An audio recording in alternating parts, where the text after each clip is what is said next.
Hello বন্ধুরা, আমার চ্যানেলে সবাইকে ভালোবাসা। আজ আমি একটি নতুন রেসিপি নিয়ে এসেছি, আচারি মাশরুম। এই যে আমি মাশরুমগুলো নিয়ে নিয়েছি আর এইভাবে কেটে নেব। আর এতে আমি কি দিয়ে ম্যারিনেট করব তোমরা দেখতে থাকো। আচারি মাশরুমের জন্যে দই আমি নিয়েছি 4 চামচ, তাতে 1 চামচ আমি বেসন দিয়ে দেবো।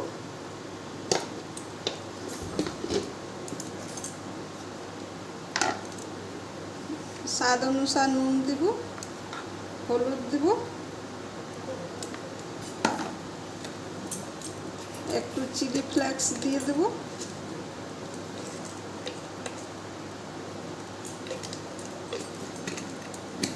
সরষের তেল দিয়ে দেব,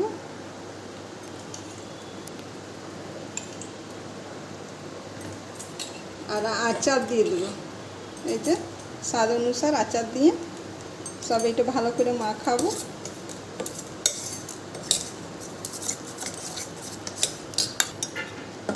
এই যে মশলাগুলো আমি মিক্স করে নিয়েছি। এবারে মাশরুমটা ভালো করে ধুয়ে নিয়ে আমি এতে মিক্স করে আধ ঘন্টা রেখে দেবো।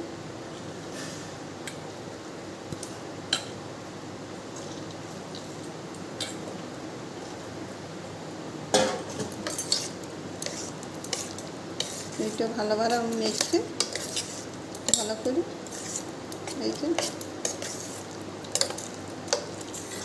এবার আমি ঢাকা দিয়ে আধ ঘন্টার জন্য রেখে দেবো। এই যে আমি মাশরুমটা ম্যারিনেট করে রেখে নিয়েছিলাম। এবার আমি রান্না করব। আর কড়াইটা গরম হয়ে গেছে।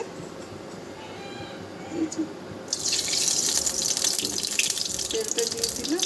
আর ফোড়নের জন্য আমি দিচ্ছি কালো জিরা, সব আর জোয়ান। এটা ফোড়নের জন্য দিয়ে দেবো। ভাজা হয়ে গেছে ফোড়নটা। এবার আমি আদা রসুনের পেস্ট দিই। আদা রসুনের পেস্ট দিয়ে দিই। এটা ভালো করে একটু ভেজে নেব।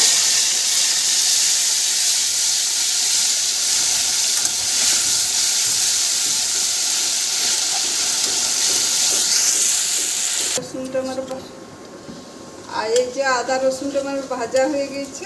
এবার আমি জিরা গুঁড়ি আর কাশ্মীরি লঙ্কার গুঁড়ি, নুন, হলুদ এটা আমি দিয়ে দেবো। এটা দিয়ে একটু নেড়ে নেব।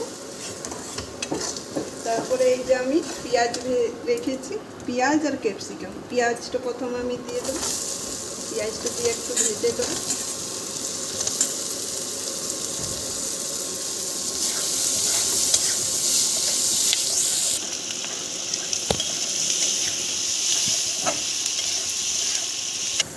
পেঁয়াজটা একটু ভাজা হয়ে গেছে। এবার আমি ক্যাপসিকামটা দিয়ে দেবো। আর ক্যাপসিকামটা দিয়ে একটু ভালো করে ভেজে দেব।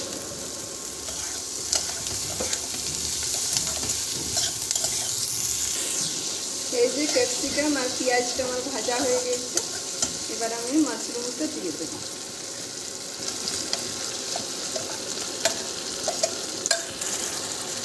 এই যে আমি ভালোভাবে এবারে নেড়ে দেবো। আর এতে জল দিতে হবে না, হালকা আঁচ করে রান্নাটা করব। আর মাশরুমে যে জল আছে সেইটা ওই বাইরে হবে, ওতে আমার রান্নাটা হয়ে যাবে। এবার আমি হালকা আঁচ করে একটু ঢাকা দিয়ে রেখে দেবো। যে আমি ঢাকাটা খুলে নেব। আমার 15 থেকে 20 মিনিট রান্না করতে লাগবে। এই যে তেল ছেড়ে গেছে। এবার আমি এটাকে নেড়ে চেড়ে নামাই নেব। এবারে তোমরা বানাও, খাও, আর আমাকে কমেন্ট করে জানাবে যে তোমাদেরকে আচারি মাশরুম কেমন লাগলো। আর আমার চ্যানেলটাকে লাইক করবে, শেয়ার করবে, সাবস্ক্রাইব করবে, আমার পাশে থাকবে। Thank you.